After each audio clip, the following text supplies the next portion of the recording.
Welcome to my scientifically informed insider look at mental health topics. If you find this video to be interesting or helpful, please like it and subscribe to my channel. Well, this is Dr. Grande. Today's question asks about female sex offenders, and specifically about a specific type of female sex offender, which is a female offender that's a high school teacher and has a relationship with a high school student. We see all these examples in the media like Katherine Murray, Stephanie Ragusa, Pamela Rogers, and probably among the most famous would be Deborah LaFave and Mary Kay Letourneau. There are actually hundreds more as well. This has been something that has been quite common in the United States and in other countries. So I think it's important to be clear, particularly with this topic, when we talk about female sex offenders. Females committing sex offenses, including female high school teachers committing sex offenses, this is fairly rare. We see a lot of this in the media. We see a lot of these cases have been all over the media, on the internet, but the instances of these types of offenses, the prevalence is actually fairly low. So in this video, I'll be talking about female sex offenders in general, and then I'll move to talk about the female high school teacher sex offender and the type of sex offender category that fits into, and some other information about that. So let's start first with the idea of female sex offending, and then we'll move to the specific type. So females, we know, are involved in a minority of sexual offenses. The research here is unfortunately scarce. We don't see a lot of research on female sex offending, but depending on what type of research you look at, it's thought to be around 3 to 5%. So if we look at all the offenses, 3 to 5% of the offenses are committed by females.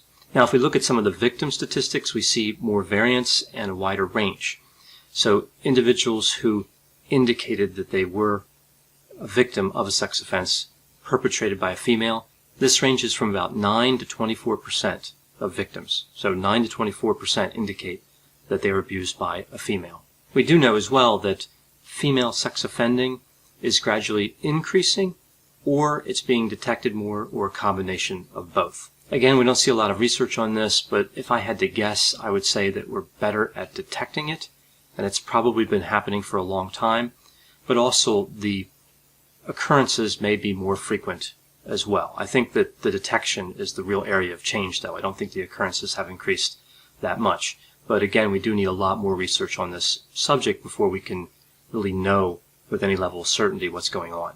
Another challenge with female sex offending is we believe it's underreported, and underreported by a wide margin. And there are a number of reasons for this. One reason is that male victims oftentimes do not report abuse of this type when the abuse is committed by a female because they're afraid that they won't be believed. We also know that female sex offending tends to be minimized and misunderstood. There are a number of misperceptions and myths about female sex offending. For example, we see this prevalent perception that women are incapable of sexual aggression. And of course we know that's not true. We see this perception that if a female is aggressive, then a male offender must be manipulating them. We see this perception that female sex offenders aren't really dangerous, and the type of abuse that they commit is not really traumatic. So that's another myth around female sex offending. We also see this myth that female sex offenders only target adolescent boys. And I think one of the reasons this myth exists is because of the female high school teacher sex offender coverage in the media, how this has been really focused on. So people tend to believe that female sex offenders must only target adolescent males. In the area of people not believing victims, we see that there's this idea that if somebody comes forward and claims to be the victim of female abuse, they're really just fantasizing. And this is particularly the case when males come forward and say they've been abused by females. Another myth here is that a female sex offender who seduces a teenage boy or girl is really not committing abuse, but rather they're having a consensual relationship which has been misunderstood through the criminal justice system.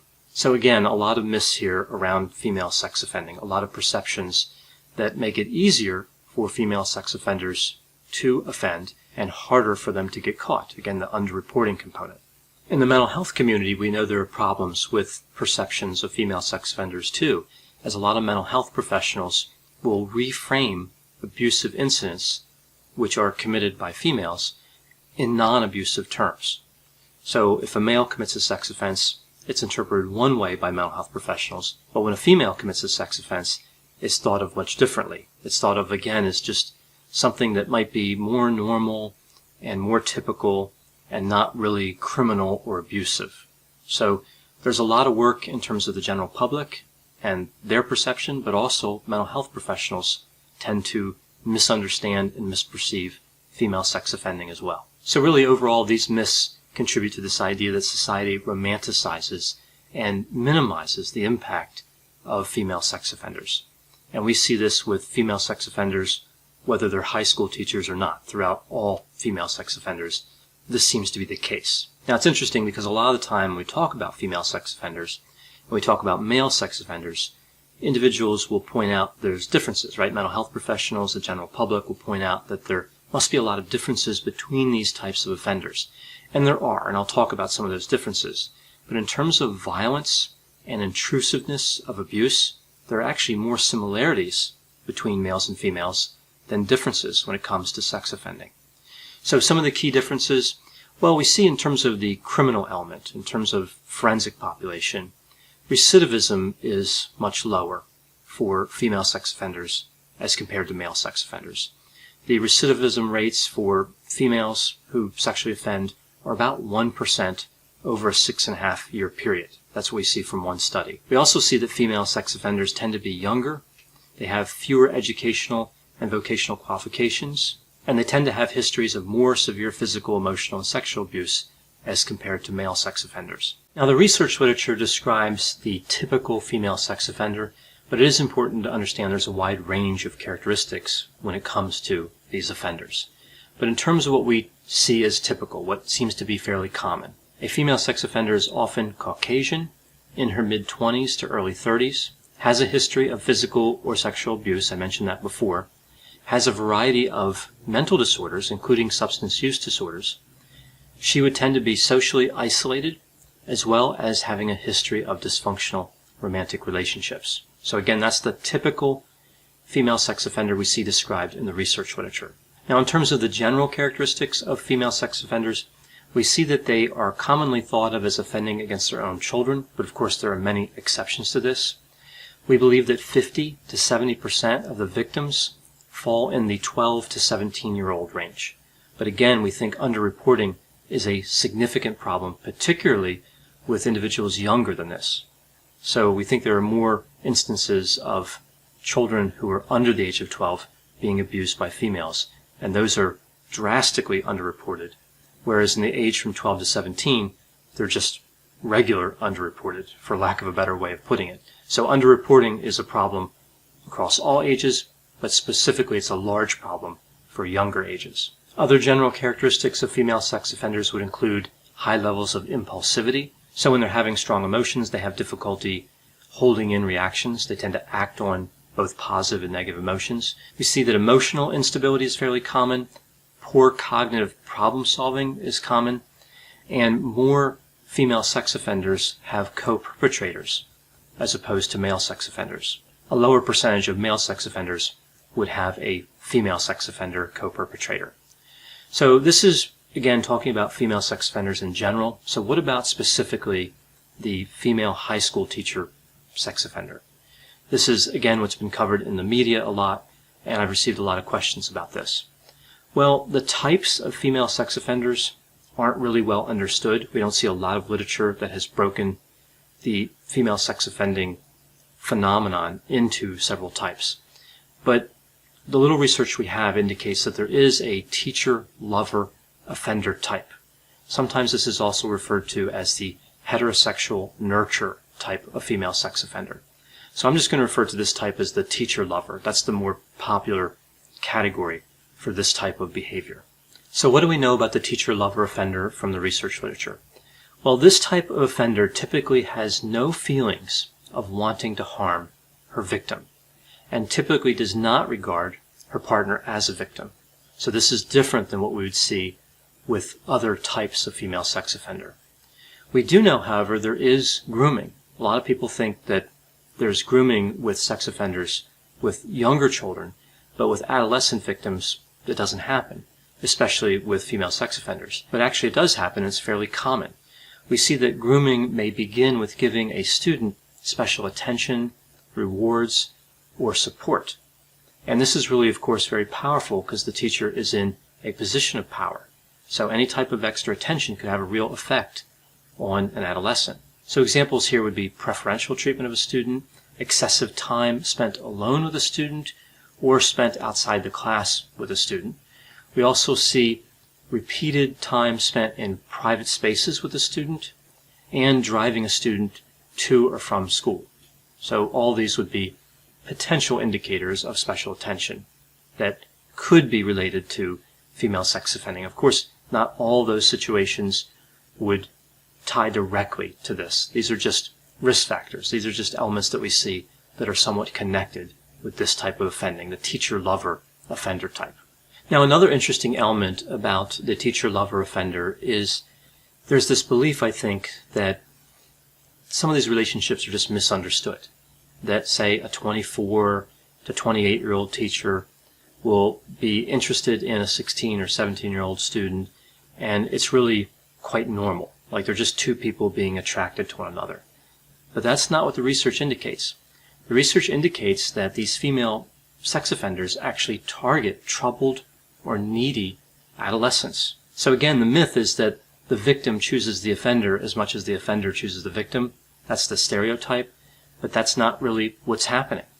Female sex offenders, these teacher-lover offenders, are targeting specific types of adolescents.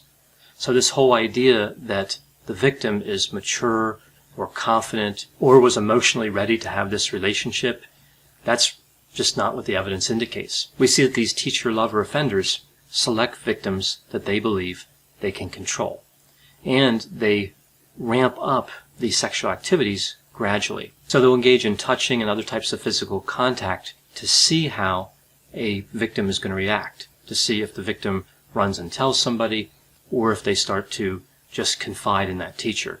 So it really is a predatory relationship. It's not a consensual type relationship gone astray or misunderstood by the law or anything like that. It's also not a matter of just opportunity, right? A lot of these female high school teacher sex offenders, these teacher-lover offenders, could be with a number of other people who are in the correct age range, and many times they are. Several of them are married. So again, it's just not a matter of a misunderstood situation. I think that's how sometimes people incorrectly understand it. Another grooming behavior we see with these teacher-lover offenders is trying to gain the trust of the parents. And we think this is to gain access to the student, and it increases their ability to isolate the student, which again is part of what they're doing gradually as they move toward sex offending. Now, one of the things about this type of offender is they have a difficult time understanding that the relationship was not based on equality. So even though they're targeting these students, as I talked about before, they're not intending to do harm, and they believe that there's an equal relationship. Of course, we know it is abusive, and we know that these teacher-lover offenders have a higher rate of severe emotional, physical abuse and sexual abuse, even as compared to other female sex offenders. So this may explain why they're more likely to get confused and think the relationships are equal. We also see they tend to have a history of inconsistent parental-child interactions when they're growing up. And this is interesting because we know that this type of inconsistent parenting also tends to be associated with the development of personality disorders. So there could be some association here between some personality disorder features and this type of female sex offending. Another interesting aspect of the teacher-lover offender, and we see this again from studies where there aren't large sample sizes, but many of these types of offenders report that they felt brutalized by adult men, and then that's what led them to turn to adolescent males. And when they did that, they felt like they reverted to their own adolescent feelings and behaviors. So to frame this psychodynamically, it's a type of regression that's going on. They're regressing to an earlier stage of development. We see that the teacher-lover offender relationships are characterized by an offender that hopes that the adolescent male will love her and accept her, again in ways that adult males did not. and they believe that they can share their innermost feelings with the victims, and they also idealize the romantic component, especially in the early stages of the relationship. But interestingly, they still report that the victims hurt them by rejecting them later on. So again, we see a lot of distortions going on here with the teacher-lover-offender type. So just to kind of sum up the teacher-lover-offender and some of the things we see in the research literature and some of the myths we see, it's not about opportunity. It's not that the offender believed that they didn't have romantic opportunities in other places, so they just kind of went with who was convenient. That's not what's happening. It's not about misunderstood lovers. It is child abuse. And it's not just an age difference. Again, the power differential between a teacher and a student is tremendous and can't be underestimated. So even though sometimes the age difference in the number of years seems limited, like a 21-year-old teacher and a 17-year-old victim, it's only 4 years. It wouldn't matter if the female was 54 and the male was 50. But at that stage of development, 4 years is a big deal, and that power difference is really just tremendous. So given what we know about this type of offender, we know, of course, with all victims, we need to provide mental health care to them. And there's a lot of different research articles out there about how to treat child sexual abuse. But how about treating the offender? What can we do to help the female high school teacher sex offender? Well, unfortunately, there are few treatment protocols or programs available for female sex offenders of any type.